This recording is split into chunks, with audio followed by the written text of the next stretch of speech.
नमस्कार फ्रेंड्स, ललित कला ज्ञान में आप सभी का स्वागत है। तो फ्रेंड्स, जैसे हम स्टेट के पेपर सोलो कर रहे हैं, तो अब जो है ये आपके सामने जो पेपर नज़र आ रहा है ये 2018 का पेपर है। जैसा आप सब देख पा रहे होंगे, 2018 का पीजीटी फाइन आर्ट का पेपर है स्टेट का, ठीक है। हरियाणा टीचर जो एलिजिबिलिटी टेस्ट होता है वो। तो आप ड्राइंग सब्जेक्ट से हो, किसी भी चीज़ की तैयारी कर रहे हो, दिल्ली बोर्ड की तैयारी कर रहे हो, आरपीएससी की तैयारी कर रहे हो, ड्राइंग की खास करके तैयारी कर रहे हो, ड्राइंग सब्जेक्ट, तो आप जितने भी पेपर हम सोल्व करा रहे हैं सारे देखिए, क्योंकि क्वेश्चन यही होते हैं, घूम फिर के ही आते हैं। तो चलिए शुरू करते हैं पेपर। इसमें हमारा जैसे इसमें ना कुल 60 क्वेश्चन आते हैं, आप सभी को पता है, मैंने बता चुका हूँ। और इसमें हमारा 91 नंबर क्वेश्चन है, इंडो ग्रीक कला को अन्य किस नाम से जाना जाता है। तो इंडो ग्रीक जो है ये जैसे 2017 वाला पेपर देखा था, उसमें भी यही बात लिखी हुई थी। वहाँ पे ऐसे पूछा था कि गांधार की कला है उसके ऊपर किसका इफ़ेक्ट है। ग्रीक था, रोमन था, लाइक इस तरीके से। तो ग्रीक को यूनान भी कहा जाता है। तो भारतीय यूनानी कला कहलाती है गांधार की कला। तो 91 में क्या हो जाता है, गांधार कला। और इस गांधार कला के अंदर काले स्लेटी पत्थर का इस्तेमाल हुआ है, काले स्लेटी पत्थर का, ठीक है दोस्तों।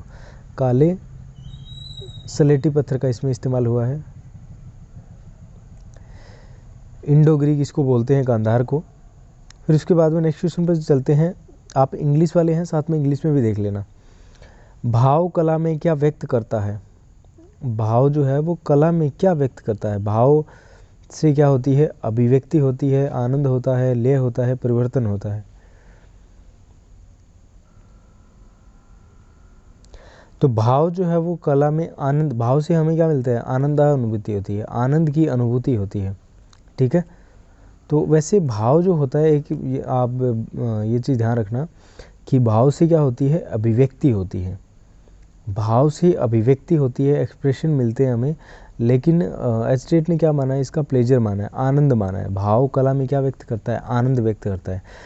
तो आप उस हिसाब से जो क्वेश्चन है वो करोगे कि कला में क्या व्यक्त करता है, ठीक है। कला के अंदर भाव, तो वो कला के अंदर आनंद उत्पन्न, आनंद व्यक्त करता है, आनंद डिपिक्ट करता है, ठीक है।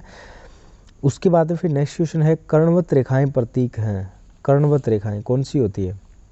कर्णवत रेखाएं, इस कॉर्नर से इस कॉर्नर में रेखा खींच दी थी, ये कर्णवत रेखा हो गई है, यानी कि डायगोनल लाइन। तो ये क्या प्रतीक है, ये प्रसार की प्रतीक है, या शांति की प्रतीक है, या बेचैनी की, या फिर माधुर्य की। मुझे ऐसे लगता है ये गिरेगी अभी नीचे। ये अगर ये है तो ये प्रसार है, ये शांति भी है ना, चार माधुर्य भी बोल सकते हैं। लेकिन ये क्या है, ये बेचैनी प्रतीत कर रही है, ठीक है। ये सिंबल है इसका, क्या है, बेचैनी, यानी इसका भाव कैसा है, बेचैनी का भाव आ रहा है इसमें देख के। तो ये इसका हो जाता है। और रेखाओं के बारे में हर बार हर स्टेट के एग्जाम में पूछते हैं, रेखाओं के भाव के बारे में। सीधी खड़ी रेखा का भाव पूछ लेंगे, आडी पड़ी रेखा जो होती है उसका भाव पूछ लेंगे। तो आप रंगों का भाव भी आपसे पूछ सकते हैं। तो रंग है, रेखा है, ये कला के जो तत्व हैं, एलिमेंट्स ऑफ आर्ट, तो वो आप ज़रूर पढ़ें, उनसे क्वेश्चन ज़रूर बनते हैं इसमें। अब इसके बाद में देखिए, चित्रभूमि किस प्रकार की होती है। चित्रभूमि कैसी होती है ये मैंने बता चुका हूँ। चित्रभूमि कैसी होती है, द्विआयामी। चित्र धरातल कह दो या चित्र भूमि कह दो, यानी कि जो सरफेस है जिस पे हम पेंटिंग बनाएंगे। लाइक आपके पास कैनवास है तो वो कैसा है, 2D है, द्विआयामी है, 2 डायमेंशनल है। इसका मतलब क्या है, इसमें एक तो होती है हमारी लंबाई, दूसरी होती है चौड़ाई। बस ये दो चीज़ें होगी, इसका मतलब क्या है, 2 आयाम हो गए, लंबाई और चौड़ाई, ठीक है दोस्तों। इसके बाद में फिर नेक्स्ट क्वेश्चन पे चलते हैं। ये बहुत ही शानदार क्वेश्चन था। नेक्स्ट क्वेश्चन है, देलवाड़ा का प्रथम मंदिर कौन से तीर्थंकर को समर्पित है। इतना देखो, हर बार क्या देलवाड़ा के मंदिर पे क्वेश्चन, हम जैसे 16 का पेपर देखा, 17 का देखा, अभी 18 का देख रहे हैं। देलवाड़ा के मंदिर में तीनों के तीनों पेपर के अंदर क्वेश्चन आया है। बस देलवाड़ा के मंदिर में मंदिर के बारे में अच्छे से आप जान लीजिए कि जैसे उसमें हमने जिक्र किया था कि जैन मंदिर है, उसमें धर्म के बारे में पूछा था। इसमें क्या है, जैन मंदिर के बारे में आपको पता लग गया, लेकिन कौन से जैन तीर्थंकर को समर्पित है ये इसके अंदर पूछ लिया है। तो आप क्या कहोगे, वो आदिनाथ को समर्पित है। किसको समर्पित है, आदिनाथ को, ठीक है दोस्तों, आदिनाथ को समर्पित है। ये सबसे पहले जो जैन तीर्थंकर होते हैं आदिनाथ, उनको समर्पित है सबसे पहले, ठीक है। उसके बाद में फिर कुल जैन तीर्थंकर कितने हैं, 24। इसके बाद में 96 नंबर क्वेश्चन देखिए, एलिफेंटा किस काल में बनी है। एलिफेंटा गुफा गुप्त काल है, मौर्य काल है, कुषाण है, या फिर मध्य काल है। तो इसका क्या है, एलिफेंटा जो गुफा है इसमें गुप्त काल तो नहीं हो सकता, कुषाण काल भी नहीं हो सकता, गुप्त भी नहीं हो सकता, कुषाण काल भी नहीं हो सकता, मौर्य भी नहीं हो सकता, मध्यकाल भी नहीं हो सकता। लेकिन एलिफेंटा, एलोरा, एलिफेंटा, कन्हेरी, ये तीनों गुफाएं राष्ट्रकूटकालीन मानी जाती है दोस्तों। ये मैं बता दूं आपको, राष्ट्रकूटकालीन मानी जाती है, लेकिन इसमें ऑप्शन में ही नहीं है। तो इन्होंने जो अचटेट है ना, अचटेट ने क्या माना है, मौर्य काल माना है दोस्तों, इतना मैं बता देता हूँ आपको, ठीक है, ध्यान रखना। इन्होंने क्या माना है, मौर्य काल माना है, लेकिन एक्चुअल में क्या है, एलिफेंटा गुफा राष्ट्रकूटकालीन है, ठीक है। क्योंकि अगर नेक्स्ट अगर इस तरीके से क्वेश्चन दे दें तो मौर्य काल, यही चारों ऑप्शन मिले, यही रिपीट कर दे क्वेश्चन, तो आपको मौर्य काल करना है, इसलिए ये क्वेश्चन है आपके लिए इंपॉर्टेंट हो जाता है। फिर नेक्स्ट क्वेश्चन पे चलते हैं। वह चित्रकार जो, देखिए अब यहाँ पे आप कहोगे कि सर राष्ट्रकूट काल ऑप्शन में दे दे तो क्या करेंगे, तो राष्ट्रकूट ही करना है, ठीक है। अगर ये चारों ही हों तो आप मौर्य काल कर देना, अगर राष्ट्रकूट ऑप्शन में दिखे तो राष्ट्रकूट ही करना है। अब नेक्स्ट क्वेश्चन है कि वह चित्रकार, यहाँ पे इंग्लिश वाले साथ में देख लेना, कि वह चित्रकार जो मुंबई के पेग समूह से नहीं था, बेंद्रे, हुसैन रजा आरा, तो इसमें कौन सा है, एन.एस. बेंद्रे है, ये कोई पेग ग्रुप में शामिल नहीं थे। 97 में क्या हो जाएगा, 1 हो जाएगा। एन.एस. बेंद्रे, नारायण सिरद्र बेंद्रे ये नहीं थे। एम.एफ. हुसैन भी थे, रजा भी थे, आरे भी थे, सूजा भी था, बाकरे भी था, है ना, तो ये सारे थे। बाकी बेंद्रे इसमें नहीं थे। पेग ग्रुप जो मुंबई का ग्रुप है ना, 1947 में जो बना था। उसके बाद में फिर नेक्स्ट क्वेश्चन है, खजुराहो के प्रसिद्ध मंदिरों का निर्माण किसने करवाया। ये चंदेल राजाओं के द्वारा बनाया गया है ना, चंदेल डायनेस्टी के द्वारा बनाया गया है, चंदेल राजा ने खजुराहो के मंदिरों को बनवाया। खजुराहो के मंदिर में भी हमने देखा है, तीनों पेपर के अंदर ये क्वेश्चन मिल रहा है हमें। तो यही एक, अगर आपको टॉपिक मिल गया ना, खजुराहो मंदिर के बारे में क्वेश्चन पूछ लिया, तो खजुराहो मंदिर पूरा पढ़ लीजिए, उसमें से नेक्स्ट पेपर के अंदर ज़रूर आपको क्वेश्चन देखने को मिलेगा, ये गारंटी शुदा बात है, ठीक है। अब नेक्स्ट क्वेश्चन पे चलते हैं। एलिफेंटा गुफाओं का नामकरण किनके द्वारा हुआ। एलिफेंटा गुफाओं को नामकरण के बारे में पूछा है, तो ये पुर्तगाली के द्वारा हुआ है। किसके द्वारा हुआ है, पुर्तगाली के द्वारा। एलिफेंटा गुफाओं का नामकरण पुर्तगालियों ने दिया है, क्योंकि उस समय क्या थे, पुर्तगाली आए थे इंडिया के अंदर, जिन्होंने प्रिंटिंग प्रेस वगैरह भी स्थापित की थी, पुर्तगाली थे, तो उन्होंने एलिफेंटा गुफाओं का नामकरण किया था। फिर आगे देखिए, बिंदुओं के मिलान को क्या कहते हैं। रेखा को क्या कहते हैं, कि दो बिंदुओं के बीच की दूरी क्या होती है, रेखा, और बिंदु बिंदु मिलकर के क्या बन जाती है, रेखा बन जाती है। जब छोटे छोटे बिंदु आपस में मिल जाते हैं तो वो क्या बन जाती है, रेखा बन जाती है। सॉरी दोस्तों, इधर ही मैंने गलती से दूसरी उंगली पर टच कर दी, ठीक है। यहाँ पे जैसे बिंदु बिंदु मिल रहे हैं तो वो क्या बन रही है, एक रेखा प्रतीत हो जाती है। तो बिंदुओं को मिलान को क्या कहते हैं, हम रेखा कहते हैं। 100 में क्या हो जाएगा, 2। बिंदुओं के मिलान को रेखा कहते हैं। रेखा को क्या कहते हैं, दो बिंदुओं के बीच की दूरी ही क्या होती है, रेखा होती है। उसके बाद फिर 101 नंबर क्वेश्चन है कि प्रसिद्ध चित्र सौराष्ट्र के चित्रकार कौन है, ये बताना है आपको। तो प्रसिद्ध चित्र सौराष्ट्र के जो रचयिता हैं, चित्रकार हैं, वो थे S.H. रजा। कौन थे, S.H. रजा। नेक्स्ट क्वेश्चन, संयोजन का सिद्धांत है। संयोजन का सिद्धांत इनमें से कौन सा है। देखो, रंग, रेखा, रूप, तान, पोत, अंतराल, ये क्या होते हैं, रंग, रेखा, रूप, तान, पोत, अंतराल, ये तो कला के तत्व हैं। बच गया कौन सा, प्रभाविता। ये संयोजन का सिद्धांत है, डोमिनेंस जिसको बोलते हैं। किसका सिद्धांत है ये, संयोजन का सिद्धांत है। रंग, रेखा, रूप क्या है, ये रंग, रेखा, रूप जो है ये क्या है, ये कला के तत्व हैं।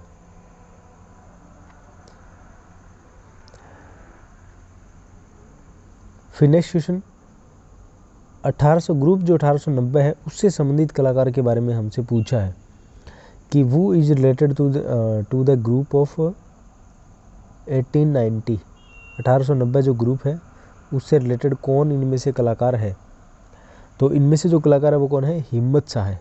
कौन है, हिम्मत शाह है, क्योंकि ये प्रिंट मेकर से संबंधित ग्रुप था, और इसमें से जो प्रिंट मेकर कलाकार है वो हिम्मत शाह माने जाते हैं इसमें, क्योंकि उन्होंने काम किया प्रिंट मेकिंग में, ठीक है।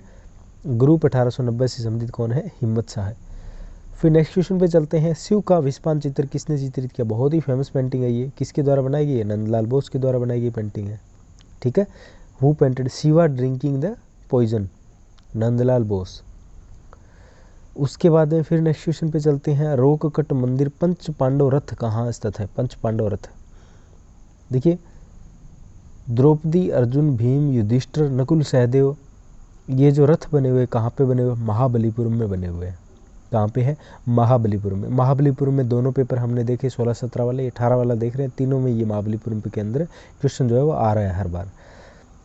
महाबलीपुरम जो है ये पल्लवकालीन स्थल है। कैसा है, पल्लवकालीन स्थल है, याद रखना पल्लव काल से संबंधित है, ठीक है। ये पूछे गए, बहुत बार पूछा है। और ये क्या है, ये पंच पांडव रथ है, ये रथ मंदिर आ गए हैं। और मंदिर यहाँ पे क्या है, 3 प्रकार के बने हुए हैं। एक तो ये हो गए हमारे रथ मंदिर, दूसरे कौन से हैं, मंडप, तीसरे कौन से हैं, रचना प्रधान, ठीक है, तीसरे कौन से, रचना प्रधान। तो ये 3 हो गए हमारे, पहला रथ, दूसरा मंडप, तीसरा रचना।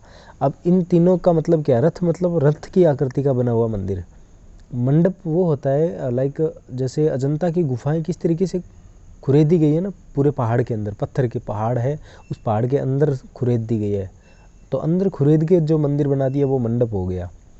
रचना का मतलब क्या होता है, लाइक जैसे पत्थर हैं, पत्थरों को जोड़ जोड़ के मंदिर बना दिया, जैसे ईंटों से भवन बनाते हैं तो पत्थरों से वैसे मंदिर बनाया गया है, वो रचना प्रधान मंदिर है।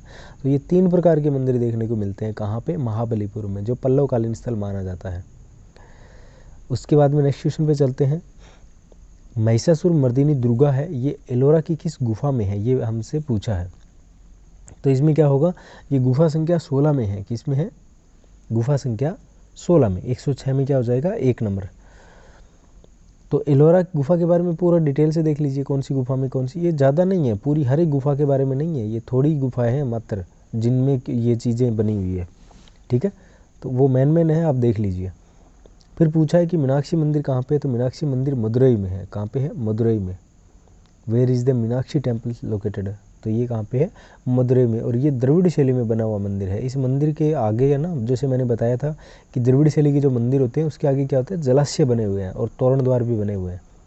तो ये मंदिर है ना, उसका पूरा चारों तरफ दीवार निकाली गई है और तोरण द्वार बने हैं दीवारों के ऊपर चारों दिशाओं में। और उस मंदिर के अंदर ही छोटे छोटे मंदिर और बहुत सारे बने हुए हैं 4 दीवारी के अंदर, और अंदर एक जलाशय भी बना हुआ है, वो है मीनाक्षी। ये मंदिर कहाँ पे है, मदुरई में। फिर नेक्स्ट उसमें चलते हैं, सुजाता शिल्प, ये किसकी है, सुजाता शिल्प बनाया गया रामकिंकर बेज के द्वारा। और ये सुजाता जो शिल्प है ये सीमेंट एंड कंक्रीट के द्वारा बनाया गया, सीमेंट एंड कंक्रीट से बनाया है, ठीक है। शांति निकेतन विश्वविद्यालय के अंदर अभी उसके प्रांगण में स्थित है, रामकिंकर बेज के द्वारा। और ये सीमेंट कंक्रीट से काम करते थे, उसी मीडियम में ये काम जो उनका हमें देखने को मिलता है। तो आप लोग रामकिंकर बेज के जितने भी शिल्प है ना, सारे देख लीजिए एक बार, कोई ज़्यादा नहीं है, सारे देख लेना आप अच्छे से, 2-3 बार आप पढ़ोगे ना तो याद भी हो जाएंगे। फिर नेक्स्ट है बिंदु, बिंदु की विषय वस्तु पर किस चित्रकार ने कार्य किया है, तो वो है एस.एच. रजा। ये एकमात्र कलाकार है जो बिंदु की विषय वस्तु पर मतलब चित्रकारिता की है। लाइक एक पेंटिंग बनाई है इन्होंने, तो एक बहुत बड़ा बिंदु कर दिया इन्होंने, और बस ये यहाँ पे स्क्वायर में कुछ ऐसे इस तरीके से डिज़ाइन बना दिया, बीच में बिंदु बनाया है इस तरीके से। ये इस तरीके की पेंटिंग इनकी देखने को मिलती है, बीच में बहुत बड़ा बिंदु है, कहीं पे छोटा बिंदु है, कहीं पे बड़ा बिंदु है, तो ज़्यादातर इस तरीके की पेंटिंग बनाई है। तो वो कौन है, एस.एच. रजा है, ठीक है। आप उनका काम देख लीजिए एक बार, तब समझ में आ जाएगा आपको। फिर नेक्स्ट क्वेश्चन पे चलते हैं, पोत क्या है, पोत क्या है ये मैंने बताया है, टेक्सचर। हिंदी में समझ में नहीं आ रहा तो इंग्लिश में देख लीजिए, टेक्सचर, टेक्सचर क्या है, पोत को इंग्लिश में बोलते हैं टेक्सचर। तो टेक्सचर क्या होता है, जो कोई भी सरफेस होती है उसको हम टच करके देख करके बताते हैं कि ये खुरदरा है, ये चिकना है ना, इस तरीके से बताते हैं ना, तो वो क्या है, वो टेक्सचर होता है उसका। यानी कि सरफेस का वो कैरेक्टर है, धरातल का गुण है, क्या है, धरातल का गुण है कि ये धरातल क्या है, चिकना है, ये धरातल खुरदरा है, तो वो उस धरातल का गुण हो जाता है ना। तो वही क्या होता है, वही टेक्सचर होता है। फिर नेक्स्ट क्वेश्चन पे चलते हैं, खजुराहो के मंदिर समूहों में प्रमुख मंदिर, खजुराहो का दूसरा क्वेश्चन आ गया इसी पेपर में, तो खजुराहो के ऊपर जरूर क्वेश्चन बनता है।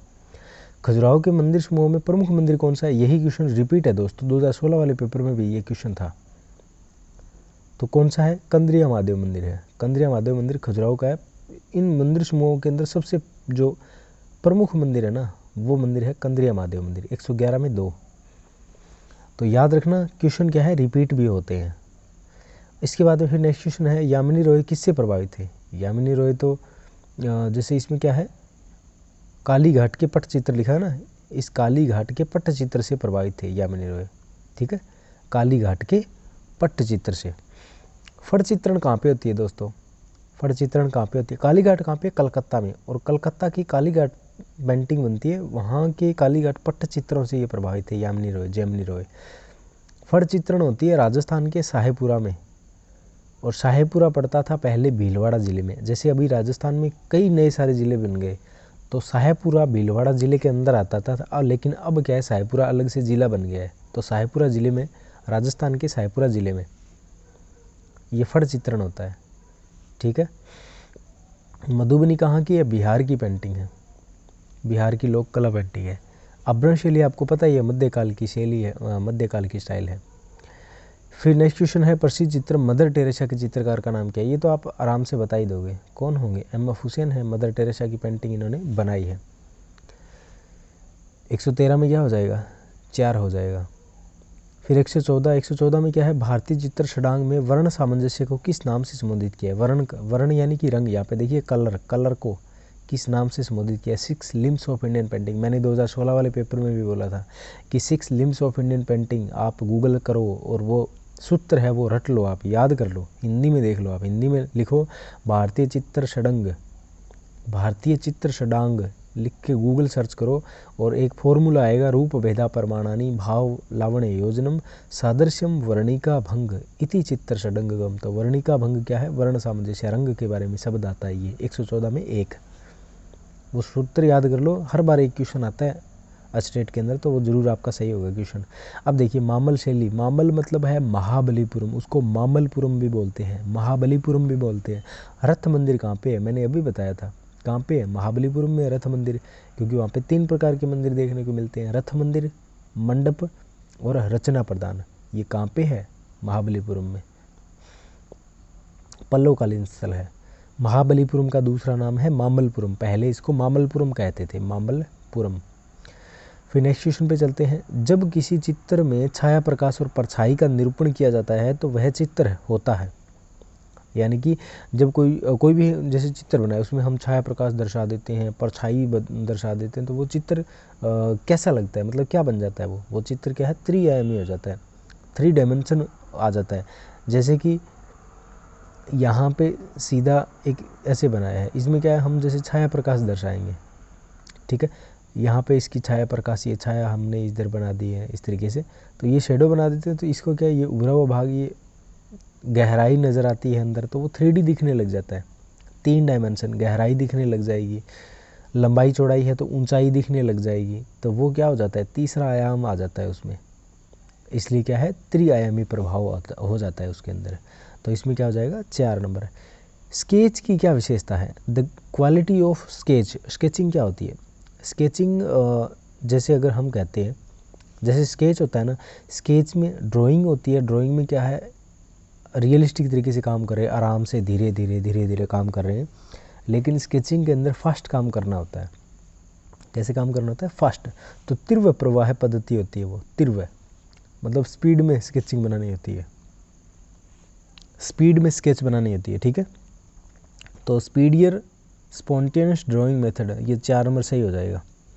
फिर नेक्स्ट क्वेश्चन पे चलते हैं। मथुरा में किस कला शैली का विकास हुआ है? मथुरा में किस कला शैली का विकास हुआ है, ऐसे पूछा है, तो आप क्या कहोगे? मथुरा में तो मथुरा कला शैली है, मथुरा अलग से है, कोई दिक्कत नहीं है। 118 में क्या हो जाएगा? 2। अब इसमें गांधार, अमरावती, जनता, ये मत कर देना। मथुरा में मथुरा शैली का विकास हुआ है, किसका? मथुरा शैली का। और मथुरा शैली की सबसे बड़ी विशेषता क्या है? लाल बलुआ पत्थर का प्रयोग। किसका प्रयोग? लाल बलुआ पत्थर का प्रयोग हुआ है। गांधार में किस पत्थर का प्रयोग हुआ है? काले स्लेटी पत्थर का प्रयोग हुआ है, अलग अलग है, याद रखना। अब चलते हैं नेक्स्ट क्वेश्चन पे। एक वर्णीय रंग योजना है, एक वर्णीय इंग्लिश में क्या लिखा है वो देखना। मोनोक्रोमेटिक, मोनोक्रोमेटिक मतलब है कि जैसे लाल रंग है, अब उसी लाल की टोन होगी, हल्का लाल, गहरा लाल और लाल, 3 रंग हो गए। अब ऐसा कहाँ पे लिखा है, देखते हैं हम कहाँ पे लिखा है। लाल पीला नीला नहीं, हरा नारंगी बैंगनी नहीं, लाल हल्का पीला गहरा नीला नहीं, नीला है, हल्का नीला है, गहरा नीला है, 3 रंग हो गए ना, नीला ही है। तीनों कैसे? नीला, एक तो हल्का नीला है, एक गहरा नीला है, एक नीला है। तो ये मोनोक्रोमेटिक स्कीम हो गई, एक ही रंग की टोन बनाते हैं ना, तो वो मोनोक्रोमेटिक स्कीम होती है, एक वर्णीय। एक होती है अवर्णीय, जिसको बोलते हैं achromatic colour scheme. Achromatic colour scheme है अवर्णीय रंग योजना। उसका मतलब होता है कि काला, ग्रे और सफ़ेद, काला ग्रे और सफ़ेद, यानी कि ब्लैक और वाइट उन दोनों की टोन बनती है, वो एक्रोमेटिक होती है, अवर्णीय रंग योजना, काला और सफ़ेद और ग्रे। लेकिन जब कलरफुल आ जाता है ना, कलरफुल कलर की एक ही रंग की योजना होती है, एक ही रंग की टोन होती है अलग अलग, जैसे नीला है, ब्लू है, लाइट ब्लू है, फिर डार्क ब्लू, यहाँ पे लिखा हुआ है ना blue, light blue, dark blue, तो है तो कलर ब्लू ही, तो वो एक वर्णीय रंग योजना होगी, इंग्लिश में बोलते हैं इसको मोनोक्रोमेटिक। अब नेक्स्ट क्वेश्चन पे चलते हैं, बंगाल शैली के प्रमुख चित्रकार कौन थे? तो बंगाल शैली के प्रमुख चित्रकार कौन थे? अवनिंद्रनाथ ठाकुर थे। 120 में क्या हो जाएगा? 1 नंबर। फिर चलते हैं नेक्स्ट क्वेश्चन पे, दमयंती स्वयंवर, स्वयंवर, दमयंती स्वयंवर चित्र किस शैली से संबंधित है? दमयंती स्वयंवर, स्वयंवर, स्वयंवर, इंग्लिश में भी ऐसे लिखा है दमयंती, दमयंती स्वयंवर, है ना। ये पेंटिंग है, ये स्टाइल चित्र शैली है वो कांगड़ा, नूरपुर, गुलेर, बसोली, ये चारों के चारों पहाड़ी शैलियाँ हैं। इनमें से किस शैली से जुड़ा हुआ है? कांगड़ा शैली से। किस शैली से जुड़ा हुआ है? कांगड़ा शैली से संबंधित है ये। फिर नेक्स्ट क्वेश्चन चलते हैं, नूरजहां का सबिया चित्र किसने बनाया है? नूरजहां का सबिया चित्र, देखिए इसमें से सबिया चित्र बनाने वाला कलाकार कौन था? लास्ट हमने इससे पीछे वाले स्टेट के पेपर सोल्व किए हैं, 2016 वाला, 17 वाला, वो नहीं देखे तो देख लेना, उसमें मैंने जिक्र किया है इसका। सबिया चित्रकार कौन था? बिशनदास, तो जहांगीर के दरबार में था, ये सबिया चित्र बनाता था, इसने ही ये नूरजहां का सबिया चित्र बनाया है, इसी ने, ठीक है। और एक बात मैंने और भी बताई थी, वो अब दोबारा बता देता हूँ कि अकबर के काल में बहुत अधिक सबिया चित्रों का निर्माण हुआ, सर्वाधिक, लेकिन सर्वोत्कृष्ट बात करें, सबसे उत्कृष्ट सबिया चित्रों का निर्माण हुआ है तो वो जहांगीर के काल में हुआ है, जिसके दरबार में ये बिशनदास चित्रकार था, जिसने नूरजहां का सबिया चित्र बनाया था। फिर नेक्स्ट क्वेश्चन पे चलते हैं, भारतीय चित्रकला के षडांग में अनुपात को किस शब्द से परिभाषित किया है? देखिए, रूप भेदा, रूप भेदा, रूप भेद यानी कि रूप के बारे में जिक्र कर रहा है। रूप भेदा प्रमाणानी, प्रमाण को बोलते हैं लंबाई चौड़ाई अनुपात है, वही आ जाता है, तो इसमें क्या होगा? प्रमाण होगा। तो 123 में क्या होगा? 1 नंबर आपका हो जाएगा, ठीक है, अनुपात। तो ये षडंग के बारे में आप अच्छे से पढ़ लीजिए, पहले ही बता रहा हूँ मैं। षडंग के ऊपर 2 क्वेश्चन, हमें 2-3 क्वेश्चन देखने को मिल गए हैं, तो हर बार 2 क्वेश्चन आ ही जाते हैं। अब देखिए, राजा यशोवर्मन द्वारा निर्मित खजुराहो का मंदिर है, खजुराहो का मंदिर, राजा यशोवर्मन, देखिए खजुराहो के ऊपर क्वेश्चन आया, खजुराहो के बारे में डिटेल से आप जान लीजिए। तो इसमें यशोवर्मन के द्वारा जो मंदिर बनाया गया ना, वो कौन सा है? वो है इसमें लक्ष्मण मंदिर जो वाला है ना, ये वाला, यह है यशोवर्मन के द्वारा बनाया गया मंदिर, ठीक है। यशोवर्मन के द्वारा बनाया गया मंदिर कौन सा है? लक्ष्मण मंदिर है। अब देखिए नेक्स्ट क्वेश्चन, एक बहुभुज के बाह्य कोणों का योग होता है, बहुभुज, the sum of the exterior angles of a polygon is, ठीक है, पॉलीगॉन है, उसके जो एक्सटीरियर एंगल होते हैं उनका जो एंगल है वो हमसे पूछा है, लेकिन जैसे बाहर की साइड वाले, तो उसके जो एंगल बनते हैं वो कितने बनेंगे? 360 डिग्री। कैसे होंगे? 360 डिग्री, क्या हो जाएगा? 360 डिग्री, ये होगा, ठीक है। बहुभुज के बाह्य कोणों का योग,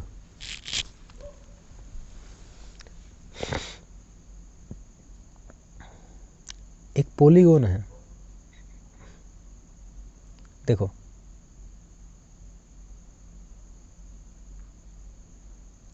ये कितने डिग्री का है? 90। ये कितने डिग्री का है? 90। ये 90, ये 90, 180, 180, 180 कितने हो गए? 360, 360 डिग्री होता है, ठीक है। आप ये है ना स्क्वायर बना रहे हो, और ज़्यादा एंगल ऐड कर दो, तो जितने एंगल ऐड करके आप काउंटिंग करोगे 360 डिग्री आपके काउंट हो जाएंगे, ठीक है। फिर नेक्स्ट क्वेश्चन पे चलते हैं। अब इसमें हाईएस्ट आपको लेना पड़ेगा, इसमें हाईएस्ट कितना है? 360 डिग्री, तो वो आप ले लो, है ना। जैसे पॉलीगॉन है तो आप देख लेना पॉलीगॉन कौन सा होता है, लाइक ये होता है क्या पॉलीगॉन, आप ट्राई कर लेना। अब इसमें कितने डिग्री का एंगल बन रहा है? ये कितने डिग्री का है? यहाँ पे होता है 90, 90 और 30 और ऐड हो गए, कितने हो गए? 90 और 30 कितने होते हैं? 120 डिग्री, 120, 120, 120, 120, 120, ये क्या है? 360 डिग्री हो गया। तो हाईएस्ट यही आपको पकड़ना पड़ेगा, ठीक है।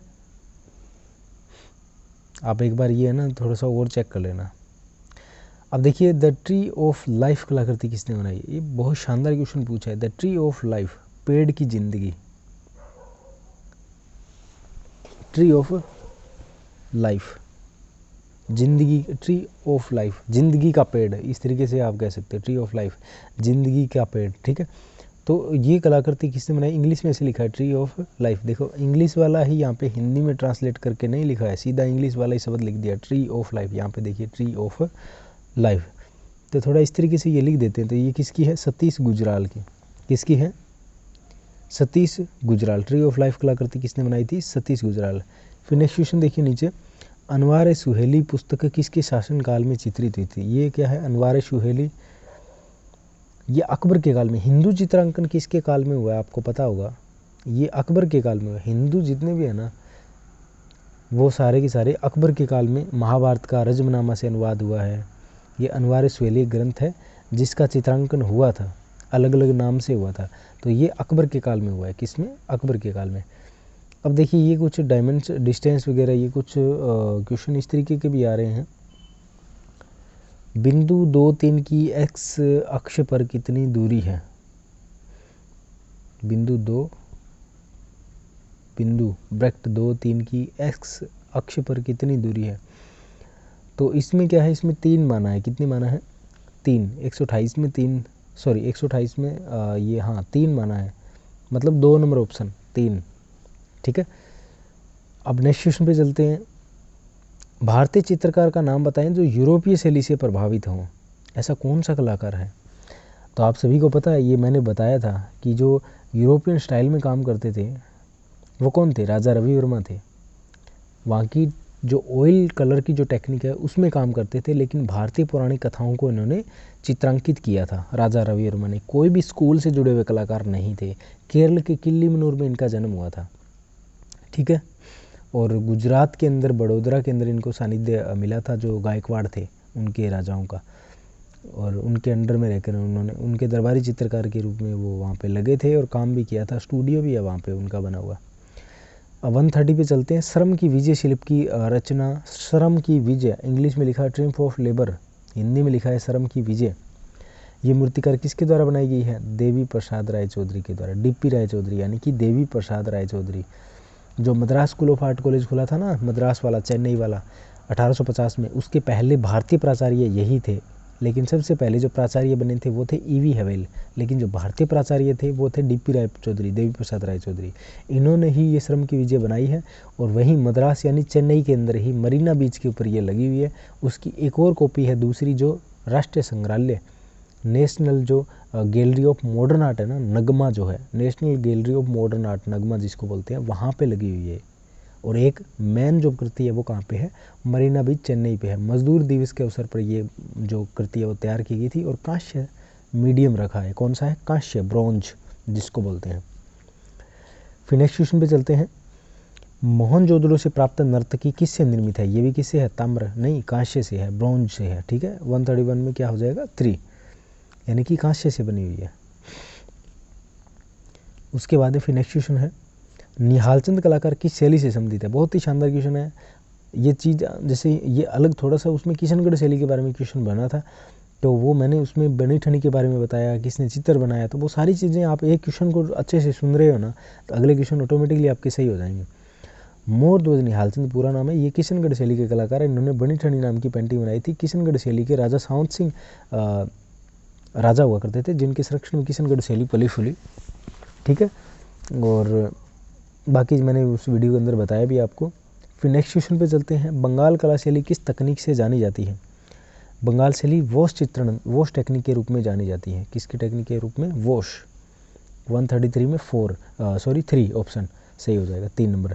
और ये क्वेश्चन रिपीट हुआ है दोस्तों, पिछले वाले पेपर में आया था और ये 2018 वाले में भी आया है, 17 वाले में भी आया था। तो ये क्वेश्चन क्या है? रिपीटेड है।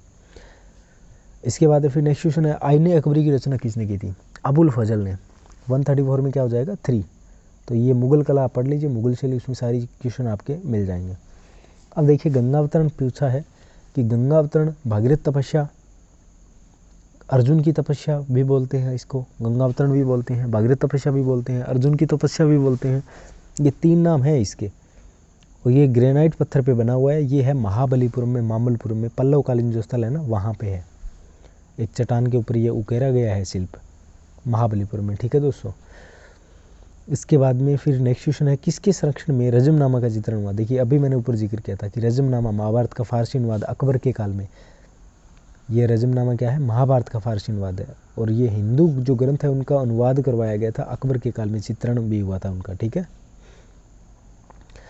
फिर नेक्स्ट क्वेश्चन पे चलते हैं, पहाड़ी चित्रकला में रसमंजरी का अंकन किस शैली में है। रसमंजरी बशोली शैली में, किस में है, बशोली शैली में। 137 में क्या हो जाएगा, 4 हो जाएगा रसमंजरी का अंकन। ये बहुत बार पूछा है, बहुत सारे पेपर में ये पूछा गया क्वेश्चन है। तो ये मैंने कई सारे पेपर सोलो करा रखे हैं साइट इस पे चैनल पे, तो ये बहुत सारे पेपर के अंदर ये क्वेश्चन जो है वो आ चुका है आगे बहुत बार। तो ये क्वेश्चन जो है आते रहते हैं हर बार किसी न किसी पेपर में। तो आप है ना सारे के सारे पेपर देखा करो, उसका आपको ओबियसली ज़रूर फ़ायदा होगा। फिर नेक्स्ट क्वेश्चन देखिए, मूर्तियों पर ओपदार पॉलिश किस काल की विशेषता है। ये देखिए कल हम जिक्र कर रहे थे इसके बारे में, 2017 वाले पेपर में, 16 वाले पेपर में भी जिक्र किया था, 17 वाले में भी जिक्र किया था, अब 18 वाले में जिक्र कर रहे हैं कि ओपदार पॉलिश किस काल की विशेषता है। ये मौर्य काल की सबसे बड़ी विशेषता है। मैंने वो सारनाथ वाला पिलर आपको दिखाया था, दीदारगंज वाली यक्षिणी आपको दिखाई थी, उसके ऊपर आपने देखी थी कि आपको पॉलिश नज़र आ रही है। वही पॉलिश किसकी विशेषता थी, मौर्य काल की सबसे बड़ी विशेषता रही थी। ठीक है। फिर नेक्स्ट क्वेश्चन देखिए, लोथल पूछा है कहाँ पे है ये, सिंधु सभ्यता स्थल है। तो ये लोथल जो है कहाँ पे पड़ता है, गुजरात में पड़ता है, भोगवा नदी के किनारे गुजरात में है, गुजरात में भोगवा नदी के किनारे। फिर हम चलते हैं 140 पे, आलेखन कला का बहुलता से प्रयोग। आलेखन का मतलब है डेकोरेटिव आर्ट, इंग्लिश में क्या लिखा है, डेकोरेटिव आर्ट जो है उसका बहुत ज़्यादा प्रयोग हुआ है। कहाँ पे हुआ है, अपभ्रंश शैली के अंदर हुआ है। कहाँ पे हुआ है, अपभ्रंश शैली में। Decorative art A chiefly used in किसमें, अपभ्रंश स्टाइल में। किसके अंदर, अपभ्रंश स्टाइल में। याद रखना ये क्वेश्चन, ये भी आगे आपको जो का जो देखने को मिल सकता है, ये क्वेश्चन रिपीट हो सकता है। ठीक है। आलेखन कला का बहुलता से प्रयोग कहाँ पे हुआ है, डेकोरेटिव ज़्यादा हुआ है काम, डेकोरेटिव काम कहाँ पे हुआ है, अपभ्रंश शैली में। लाइक चिड़िया बनाई गई है, वो भी ऐसे लग रहा है कि ये मानो एक खिलौना है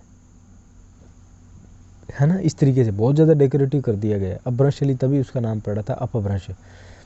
उसके बाद में देखिए, महाराव उमेद सिंह किस कला शैली के आश्रयदाता थे। उमेद सिंह हैं, उमेद सिंह के बारे में पूछा है। तो ये किसके थे, कोटा शैली के। किसके थे, कोटा शैली के। और कोटा शैली की सबसे बड़ी विशेषता क्या थी, शिकार चित्रण। कोटा शैली में अधिकांश जो चित्र बने हैं शिकार चित्र बने हैं, शिकार के, है ना, राजा रानियों के साथ शिकार करते हुए दिखाए गए हैं। फिर नेक्स्ट क्वेश्चन पे चलते हैं 142, स्वर्ण कमल सरोवर कौन से मंदिर में है। स्वर्ण कमल सरोवर, ये देखिए अभी मैंने जिक्र किया था, ये पौंड के बारे में मैंने आपको बताया था। और अभी ऊपर क्वेश्चन आया था मीनाक्षी मंदिर कहाँ पे, मदुरई में। और वहाँ पे मैंने क्या बताया था, एक जलाशय बना हुआ है आगे। और कल भी मैंने जिक्र किया था, जो पौंड बना हुआ था गोल्डन लोटस, उसके अंदर क्या है, कमल के फूल खिले हुए हैं। तो इसलिए इसको क्या बोलते हैं, पौंड ऑफ गोल्डन लोटस, है ना। तो वो कहाँ पे है, मीनाक्षी मंदिर मदुरई के अंदर है। तो 142 में क्या हो जाएगा आपका, 4 नंबर सही हो जाएगा। फिर चलते हैं हम 143 पे, शिव तांडव शिल्प कहाँ पे है। ये कहाँ पे है, एलोरा में है। 143 में क्या हो जाएगा, सॉरी, शिव तांडव एलोरा में भी है, एलिफेंटा में, दोनों में भी है, लेकिन मुख्य वाला कहाँ पे है, एलिफेंटा में माना है इन्होंने। किस में माना है, एलिफेंटा में, याद रखना। तो शिव तांडव कहाँ पे हो गया, एलिफेंटा में। उसके बाद में फिर नेक्स्ट क्वेश्चन पे चलते हैं, सॉरी वो हाँ वही है, नटराज वाली भी है, एलोरा में भी है, एलिफेंटा में भी, दोनों में भी है, लेकिन यहाँ पे किस में माना है, एलिफेंटा में माना है। अब देखिए, नियमित सम बहुभुज की भुजाओं की संख्या ज्ञात करने का सूत्र क्या है। तो इसमें जो फॉर्मूला माना है वो है 360 डिग्री बटा में बाह्य कोण, 360 डिग्री बटा में बाह्य कोण। फिर 144 देखिए, 145, पद्म पाणी बोधिसत्व की मूर्ति जो है, ये चित्र है, सॉरी ये चित्र जो है वो कौन सी गुफा में है, ये कहाँ पे है, अजंता में है। अजंता की कौन सी गुफा में है, गुफा संख्या 1 में, अजंता की गुफा संख्या 1 में है, अजंता की गुफा संख्या 1 में है पद्म पाणी बोधिसत्व का चित्र। फिर चलते हैं 146 पे, प्रसिद्ध मूर्ति संथाल परिवार के रचनाकार कौन है। ये देखिए, रामकिंकर बेज के बारे में आप पढ़ लीजिए, सारे क्वेश्चन आपके लगभग 3-4 क्वेश्चन सही हो जाते हैं। क्योंकि ऊपर पूछा था हमसे सुजाता, यहाँ पे दोबारा पूछ ली। उसी की मूर्ति है संथाल परिवार, जो सीमेंट एंड कंक्रीट से बनाई गई है रामकिंकर बेज के द्वारा, जो शांति निकेतन के प्रांगण में स्थित है अभी। फिर चलते हैं नेक्स्ट क्वेश्चन पे। n भुजाओं वाले बहुभुज के अंतःकोणों का योग क्या है? दोस्तों ये जो आ रहे हैं ये क्वेश्चन है,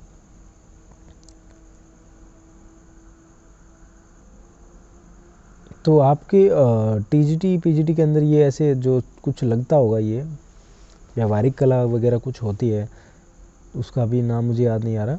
तो ये क्वेश्चन उसमें आपको मिल जाएंगे। ये 10th की बुक या फिर 11th-12th की बुक में भी हो सकता है, हरियाणा वाले हैं, आप देखना उस बुक के अंदर मिल जाएंगे, ठीक है। तो 147 में कौन सा सही माना है? 147 में ये ब्रैकेट 2n-4 × 90, 1 नंबर ऑप्शन सही है। फिर चलते हैं 148 पे। गोलकुंडा का संस्थापक राजा था, गोलकुंडा का संस्थापक राजा कौन थे? मोहम्मद थे या इब्राहिम थे? क्या लगता है आपको? मोहम्मद कुतुब शाह थे। कौन थे? मोहम्मद कुली कुतुब शाह। इब्राहिम नहीं थे वो, मोहम्मद अली। कौन थे? मोहम्मद अली कुतुब शाह। मोहम्मद कुली लिखा है इसमें, ठीक है, कोई बात नहीं। मोहम्मद कुली कुतुब शाह थे, गोलकुंडा के संस्थापक राजा थे। फिर चलते हैं 149 पे। निम्नलिखित में से कौन सा कथन सत्य नहीं है? फिर वही चीज़, वही इस तरीके का ही क्वेश्चन फिर आ गया है। 149 में क्या सही माना है? 3, यानी कि त्रिभुज जिसके सभी तीनों कोण अधिक कोण होते हैं, अधिक कोण त्रिभुज कहलाता है। इस तरीके से triangle which has all 3 angles obtuse क्या लिखा है पता नहीं, is called obtuse angled triangle. ये 3 नंबर ऑप्शन सही है। फिर 150 पे चलते हैं कि सचित्र पोथी चित्रों का निर्माण किस शैली में हुआ है? सचित्र यानी कि चित्र सहित पोथी चित्रों का निर्माण किस शैली में हुआ है? आपको क्या लगता है? दक्षिण शैली में है, या मुगल शैली में, या फिर पहाड़ी शैली में, या फिर अपभ्रंश शैली में? हम देखते हैं कि मध्यकाल के अंदर आती है अपभ्रंश शैली। मध्यकाल में पाल शैली से शुरू हुआ था सचित्र पोथी चित्रण, जो ताड़पत्रों पे शुरू हुआ था, बाद में कागज़ पे भी हुआ था, कपड़े पे भी हुआ था। तो ये इसमें से मध्यकाल वाले में से कौन सा ऑप्शन दिया है? जैन, अपभ्रंश, गुजरात शैली वालों में से, पाल शैली में से अपभ्रंश शैली दिया हुआ है। तो सचित्र पोथी चित्रण किसका हो जाएगा? अपभ्रंश शैली हो जाएगा, ठीक है दोस्तों। तो ये आपके 150 तक हो गए, 91 से 150 तक, यानी कि 60 क्वेश्चन आपके हो गए इसके। ये है आपका एचटेट पीजीटी फाइन आर्ट 2018 का पेपर, उसके आंसर की आपने देखी अभी। और उसके बाद में फिर 2019 वाला पेपर पीजीटी फाइन आर्ट का लेके आएंगे। टीजीटी वाले पेपर भी हम आपको करवाएंगे। आपके एग्ज़ाम कब है? एचटेट टीजीटी का एग्ज़ाम और पीजीटी का एग्ज़ाम एक ही दिन में होते हैं, अलग अलग होते हैं? उसकी आप एग्ज़ाम डेट एक बार मेरे को बताओ कब है ना। तो थोड़ी सी अगर स्पीड बढ़ानी है तो हम स्पीड बढ़ा देंगे, उस हिसाब से करवाएंगे। और उसी के साथ में मैं आपको बता दूं, प्लीज़ गाइज, अगर आप हमारे चैनल पर नए हो तो सब्सक्राइब कर लेना चैनल को, और साथ में बेल आइकन है वो भी दबा देना, और वीडियो को लाइक ज़रूर करें, और अपने दोस्तों के साथ भी शेयर करें। अभी के लिए इतना ही, धन्यवाद।